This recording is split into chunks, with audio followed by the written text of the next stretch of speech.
Welcome to बीजीके विश्व ज्ञान केंद्र में आपका स्वागत है। तो जैसा कि एमटीएस की जो रिजल्ट आई है, तो लड़कों में जो लड़के कैंडिडेट सिलेक्ट हुए हैं उनको ये बहुत ही ज़्यादा इंटरेस्टेड इस बात में होंगे कि ज्वाइनिंग लेटर कब आएगी, और ज्वाइनिंग लेटर जो आती है तो उसके साथ क्या क्या होता है और उसके बाद क्या करना होता है, आगे की प्रोसेस क्या होती है। क्या अब इसके बाद डीबी होगी तो क्या एसएससी लेगी या फिर डिपार्टमेंट लेगा, या कौन सा डिपार्टमेंट अलॉट होगा, तो ये सब पॉइंट पे चर्चा करेंगे। तो सबसे पहले बताते हैं कि इसके बाद का जो प्रोसेस होता है, तो फाइनल रिजल्ट के बाद आपको अब इसके बाद आपको एक और लिस्ट आएगी, उसमें आपको डिपार्टमेंट अलॉट होगा। डिपार्टमेंट आपको कौन सा डिपार्टमेंट मिल रहा है, आपको इनकम टैक्स मिल रहा है, आपको जीएसटी मिल रहा है, आपको मिनिस्ट्री ऑफ हेल्थ डिपार्टमेंट, आपको आर्कियोलॉजिकल डिपार्टमेंट मिल रहा है। तो ये सब एक और लिस्ट आएगी, तो उसमें आपका ये डिपार्टमेंट अलॉट होने के बाद की जो प्रक्रिया होगी और फास्ट हो जाएगी। तो उसके बाद जो भी कार्य होगा वो जिस डिपार्टमेंट में आपको लिया जाएगा तो उस डिपार्टमेंट के द्वारा ही किया जाएगा। तो उसके बाद डिपार्टमेंट अलॉटमेंट के बाद आपको एक ज्वाइनिंग लेटर प्राप्त होगी। ये भारत सरकार से बरात ऐसे ज्वाइनिंग लेटर होता है, सेम ऐसे ही आता है। और इसके अंदर क्या क्या रहता है, इसके अंदर आपको एक सेल्फ डिक्लेरेशन लेटर रहता है, जिस पर आपको सेल्फ डिक्लेयर करना रहता है कि हाँ मैं ठीक हूँ, मेरा नाम ये है, एड्रेस दिस डैट ये रहता है। उसके साथ एक रहता है मेडिकल सर्टिफिकेट रहता है, कैरेक्टर सर्टिफिकेट रहता है, और रेफरेंस लेटर आपको जिस जोन में दिया जाएगा। जैसे मान लीजिए आपको महाराष्ट्र मिलता है, तो महाराष्ट्र में आपको कौन सा जोन मिल रहा है, पुणे, मुंबई। तो ये सब के बाद आपको, अगर मान लीजिए आपको पुणे मिलता है तो पुणे के अंदर जितने भी सिटी में ऑफिसेज हैं तो उस सबका प्रेफरेंस देना रहता है कि आपको पुणे ही चाहिए, सांगली, औरंगाबाद, नासिक, ये सब लगातार आपको प्रेफरेंस चूज करना रहता है। तो चलिए देखते हैं कि ये ज्वाइनिंग लेटर के अंदर क्या क्या होता है। सबसे पहले एक ऑफिस का आता है मेमोरेंडम लेटर। तो इसमें क्या किया जाता है, आपको पूरा डिटेल्स रहता है एमटीएस कि आप इस कैटेगरी में सिलेक्ट हुए थे, आपका ग्रेड पे इतना रहेगा, आपको ज्वाइनिंग इतना तक करनी रहेगी, ठीक है, ये सब रहता है। ये एक मेमोरेंडम लेटर आपको आता है, और उसमें कैंडिडेट की जो सर्विस होती है उसके बारे में बताया था कि ये जो आपको सर्विस दी जा रही है टेम्प्रोरी है, अभी आपको अस्थायी तौर पर नियुक्त नहीं किया जाएगा। तो ये जो टेम्प्रोरी जो प्रोबेशन पीरियड रहता है वो 2 साल की रहती है, 2 इयर्स। इसके बाद ही आपको अस्थायी परमानेंट किया जाता है और अस्थायित्व का लेटर प्रदान किया जाता है। हालांकि 2 साल नाम का रहता है, वो आपको 3-4 सालों में देते हैं सब। उसके बाद आपको police verification from concern district magistrate और द कमिश्नर ऑफ पुलिस और एसपी, ये पुलिस वेरिफिकेशन के लिए भी एक लेटर आता है। तो सीधे आपके पास के डिस्ट्रिक्ट एसपी ऑफिस में चला जाता है और वहाँ से आपके थाना में आता है और थाना से आपके घर जाता है। उसके बाद आपका रहता है कि आपको रिटेन किया जाएगा कि नहीं किया जाएगा, ये डिपार्टमेंट आपको ये डिपेंड करता है आपकी क्वालिटी ऑफ वर्क पर। अगर आपकी क्वालिटी और वर्क एकदम बेकार है, आप काम ही नहीं कर रहे हैं वहाँ पर जाके, तो आपको कंटिन्यू नहीं किया जा सकता है। ये प्रोबेशन पीरियड में 2 साल का जो होता है उसमें डिसाइड किया जाता है। तो यही इस प्रोबेशन पीरियड का अर्थ होता है। अब ओरिजिनल जो सर्टिफिकेट डीबी के लिए जो डिपार्टमेंट में ज्वाइनिंग से पहले जो डीबी होता है उसमें आपको मैट्रिकुलेशन सर्टिफिकेट चाहिए होता है, ठीक है। ये डेट ऑफ बर्थ उसी से देखता है सब। और उसके बाद जो ओबीसी के आप ओबीसी या फिर एससी एसटी होते हैं तो उसके लिए नॉन क्रीमिलियर चाहिए होता है। देखिए, अगर एज रिलैक्सेशन क्लेम किए रहेंगे तो आपको उसका सर्टिफिकेट चाहिए होता है। अब उसके बाद देखिए, सिटीजन ऑफ, उसके ये जो योग्यताएं हैं वो कह रहा है सिटीजन ऑफ इंडिया रहना चाहिए, ठीक है। ये सब उसका रूल रेगुलेशन रहता है। आपका ये दिखाएगा कि रोल नंबर इतना, रैंक आपका इतना, ये रैंक दिखाएगा। ये एसएससी का रैंक रहता है। एसएससी के रैंक के अनुसार ही आपको वहाँ पे सीट अलॉट होता है। और ये आपको एसएससी का रैंक आपके डिपार्टमेंट में प्रमोशन तक ये चलता है कि अगर आप एसएससी का रैंक आपका एकदम नीचे है तो आपका प्रमोशन भी बाद में ही होगा। तो ये जो प्रमोशन डिपेंड्स करता है, प्रमोशन जो डिपेंड्स करता है डिपार्टमेंट में, वो एसएससी के रैंक। मान लीजिए आपका रैंक 3 है और आप पुणे में आ गए तो आपका सबसे पहले प्रमोशन होगा।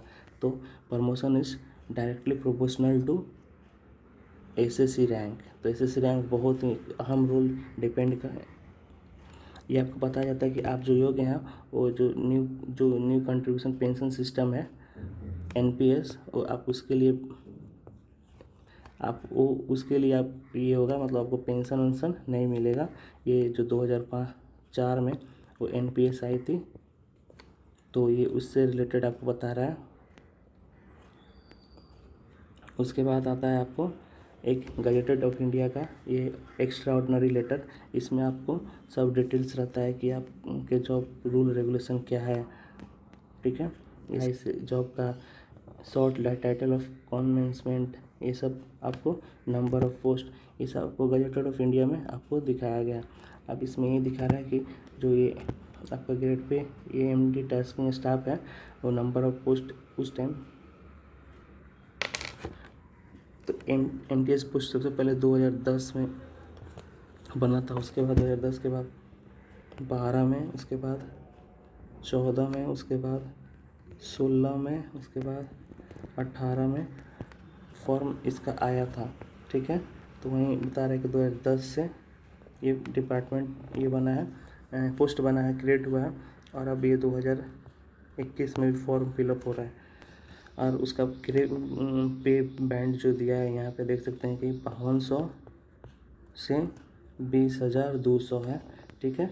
और ये जो पोस्ट है ये ग्रुप सी का पोस्ट है। एमटीएस जो पोस्ट है वो ग्रुप सी का पोस्ट है, ग्रुप डी का पोस्ट नहीं है। एमटी यहाँ पे आप लोग गजेटेड ऑफ इंडिया के में देख सकते हैं, जो इनकम टैक्स में जो होता है ये एमटीएस का पोस्ट, वो ग्रुप सी का आता है, यहाँ पे क्लियर लिखा है। और इसके ज्वाइन करने के लिए एज आपको 18 to 25 होना चाहिए। और उसके बाद एज इलेक्शन आप ये ले सकते हैं।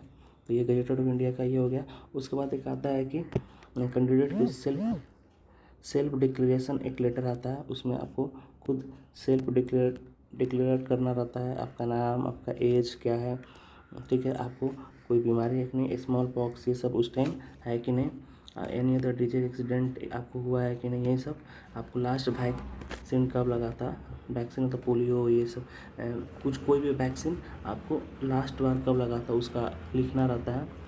उसके बाद आपको एनी रिलेटिव या किसी को भी आपको अस्थमा ये सब बीमारी हुआ है कि नहीं, ठीक है, ये सब लिखना रहता है। अब इसमें एक और आता है, इसमें वार्निंग, इसमें एक फ़ोटो पेस्ट करना रहता है और आपके बारे में पूरा क्लियर लिखना रहता है। आपका नाम, आपका एड्रेस, ये फुल एड्रेस, होम एड्रेस, ठीक है, और Aadhaar card number, PAN card number, nationality आप इंडियन है कि नहीं, और ये डेट ऑफ बर्थ, आपका जो अभी का एज है वो कितना है, आप मैट्रिक एग्ज़ाम कितना में पास किए, ये सब लिखना रहता है।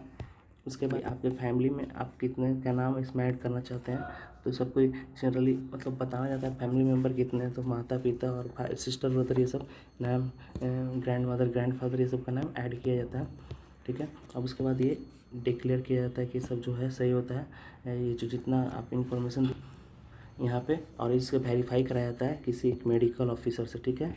ये देख सकते हैं यहाँ पे किसी मेडिकल ऑफिसर से वेरीफाई कराया जाता है। उसके बाद देखिए आप ये जो ज्वाइनिंग लेटर जाता है तो आपके गांव के दो रिस्पॉन्सिबल पर्सन जो होते हैं आपके लोकेलिटी का, 2 reference of home who are known, ठीक है। तो 2 आदमी का नाम राम श्याम और उनका आधार कार्ड, जिसके पास आधार कार्ड रहे उसी का यहाँ पे नाम लिखा जाता है आपके गांव के, ठीक है।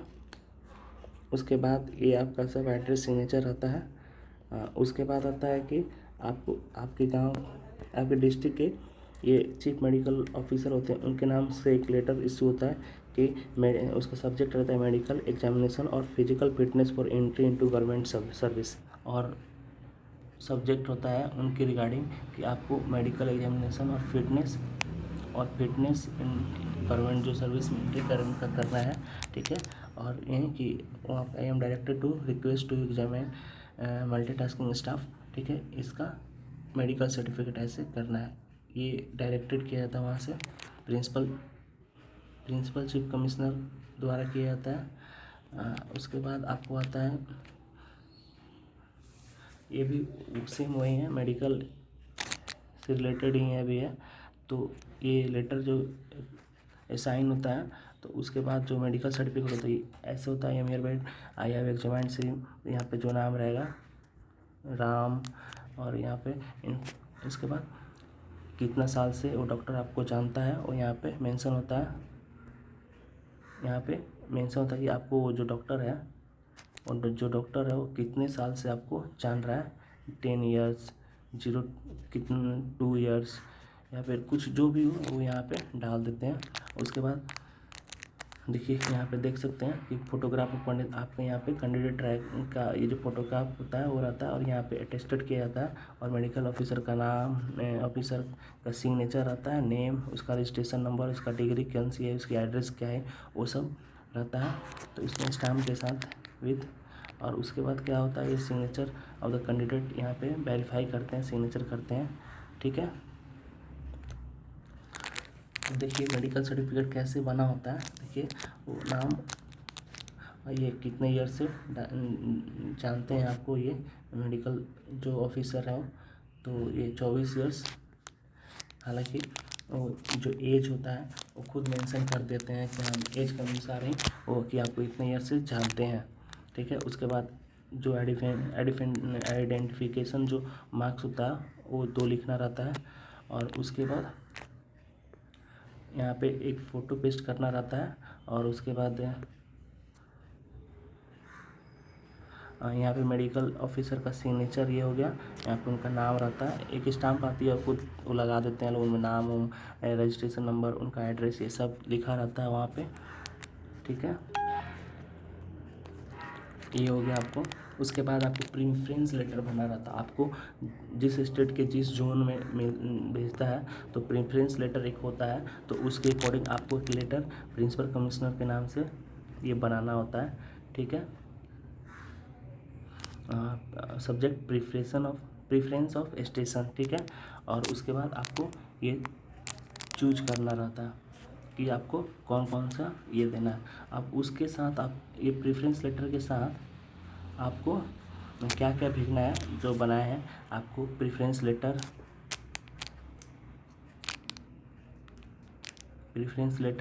Attestation form, character certificate, medical certificate, इतने ही डॉक्यूमेंट्स आपको भेजना रहता है, ठीक है। तो ये आपको फुल एनालिसिस क्या क्या होता है, कैसे होता है। अब और ये सब भेजने के बाद पोस्ट द्वारा भेजा जाता है, ये सब भेजने के बाद आप वहाँ पे एक डेट आपको आती है, और डेट फिक्स होता है, आपको उस दिन आपको जाना होता है वहाँ पे एक डीबी होता है,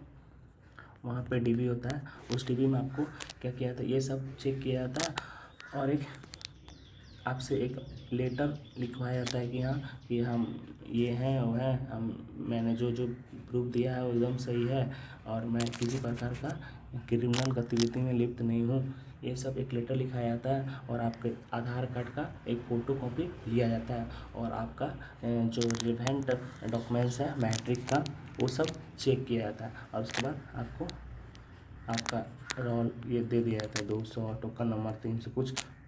और उसके बाद आपको कुछ दिन बाद जिस ऑफिस में आपको साइन करना रहता है वहाँ पे साइन कर दिया जाता है। तो ये रहा आपका क्लियर मल्टीटास्किंग का डॉक्यूमेंट्स फाइनल रिजल्ट के बाद जो जो ज्वाइनिंग लेटर के में जो जो डॉक्यूमेंट्स आती हैं, जो जो डॉक्यूमेंट्स भेजा जाता है, तो उसका फुल डिटेल्स। आशा करता हूँ कि आप लोग ये इससे लाभान्वित होंगे, और आप लोगों को ये वीडियो अच्छा लगा होगा, और अच्छा लगा होगा तो आप लोग इस वीडियो को शेयर करें, ताकि जो जो कैंडिडेट MTS में सिलेक्ट हुए हैं वो इससे लाभान्वित हो सकें और उनको ये सब डॉक्यूमेंट्स प्रिपेयर करने में कोई प्रॉब्लम नहीं हो।